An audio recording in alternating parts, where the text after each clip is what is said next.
आरिफ भाई घर पहुंच गए। हम सब उनकी अचानक आमद से हैरान थे। हमें लगा कि शायद वो मुलाजमत छोड़कर आ गए हैं, मगर उन्होंने बताया कि ऐसी कोई बात नहीं है, बस एक हफ्ते की छुट्टी लेकर आया हूँ, आप लोग परेशान ना हों।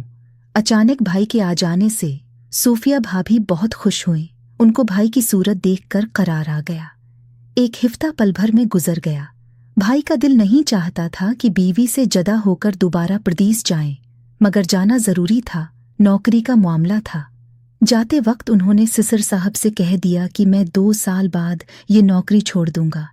मुआहदा 2 साल का है, उसे तो पूरा करना ही है। बोले कि पाकिस्तान में ही काम कर लूंगा। बेशक तनख्वाह कम मिलेगी, लेकिन बीवी साथ होगी और हम अपनी मर्जी से जिंदगी बसर करेंगे। उन्होंने इस बात का जिक्र अपने साथ काम करने वाले एक शख्स से भी किया।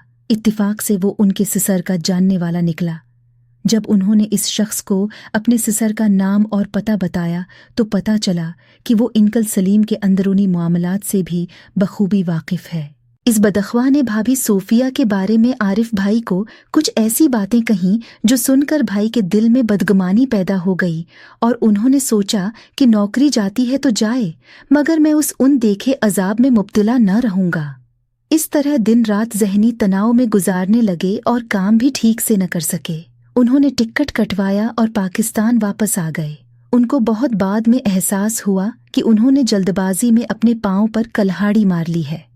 बजाय उस शख्स की फजूल बातों पर यकीन करने के उसे सख्ती से धत्कार देना चाहिए था, मगर इस वक्त वो कानों के कुच्चे साबित हुए। अच्छी भली नौकरी को दांव पर लगा दिया और बीवी के माजी की पड़ताल करने उसके घर पहुंच गए। ये भी न सोचा कि बीवी की जिंदगी के गुजरे दिनों को बड़ा भला कहने से क्या होगा। अब शादी हो चुकी है। सूफिया भाभी हमारे साथ बहुत प्यार और मोहब्बत से रह रही थीं। भाई के परदेस जाने के बावजूद कितने सब्र और शराफत से उनके बगैर ससुराल में रहती थीं।